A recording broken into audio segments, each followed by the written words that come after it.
Shalom Jemaat BCS dimanapun kita berada. Mari kita luangkan waktu sejenak untuk merenungkan firman Tuhan pada hari ini.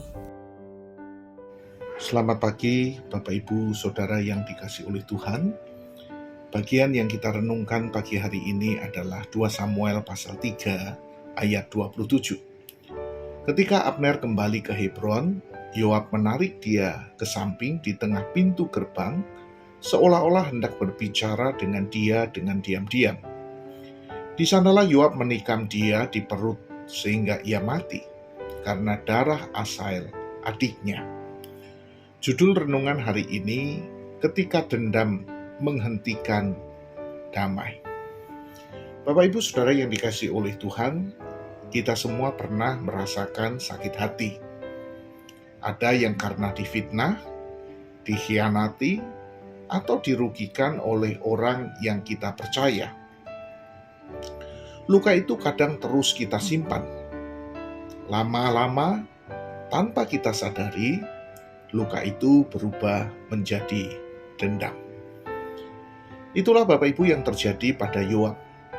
Ia kehilangan adiknya Asael di medan perang, dan pelakunya adalah Abner. Bertahun-tahun kemudian Abner datang membawa kabar damai. Ia ingin mendukung Daud mempersatukan Israel. Seharusnya Bapak Ibu ini menjadi langkah besar bagi bangsa itu. Tetapi Yoab melihatnya sebagai kesempatan untuk membalas dendam.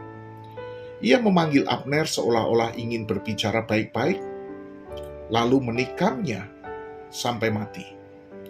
Satu tindakan dendam yang menghentikan satu langkah damai. Nah, Bapak Ibu Saudara yang dikasihi oleh Tuhan, kisah ini sangat relevan dengan hidup kita hari ini.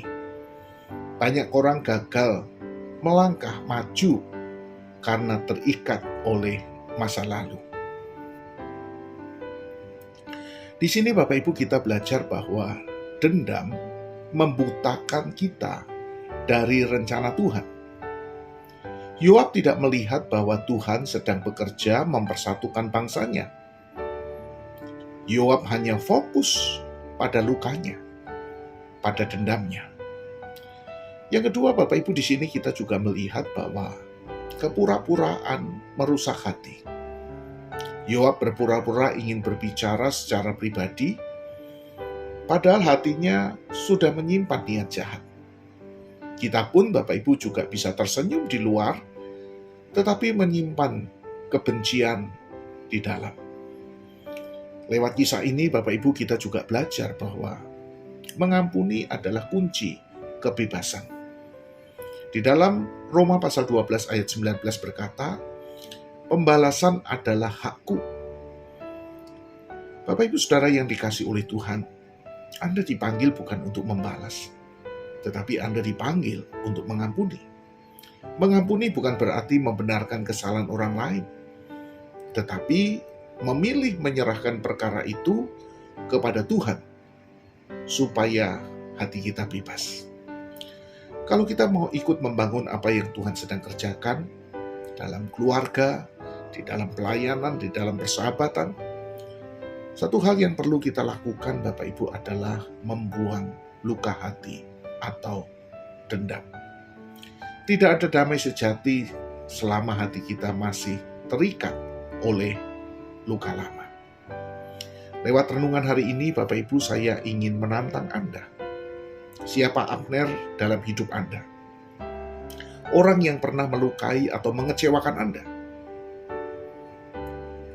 Tantangan saya untuk Anda, apakah Anda rela melepaskan dendam dan membiarkan pembalasan itu menjadi hak Tuhan?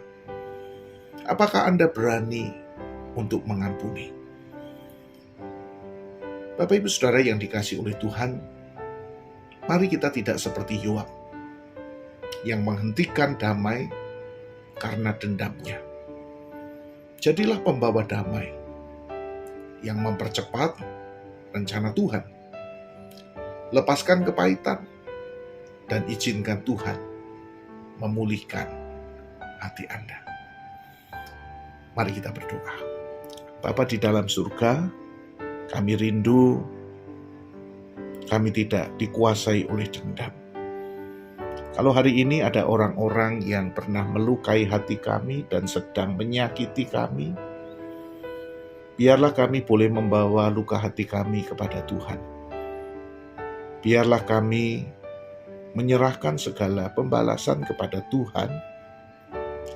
Dan tolonglah kami ya Tuhan, untuk kami boleh mengampuni sebagaimana Tuhan telah mengampuni kami. Bantu kami supaya hidup kami tidak dikuasai oleh dendam, sehingga sukacita Tuhan, damai sejahtera Tuhan boleh tetap ada di dalam hati kami. Terima kasih Tuhan buat renungan hari ini. Tolong kami untuk kami bisa mengampuni sesama kami. Di dalam nama Yesus kami berdoa. Amin. Demikian renungan harian kita pada hari ini. Mari kita terus rindu menjadi murid Kristus bersama keluarga Allah. Tuhan Yesus memberkati.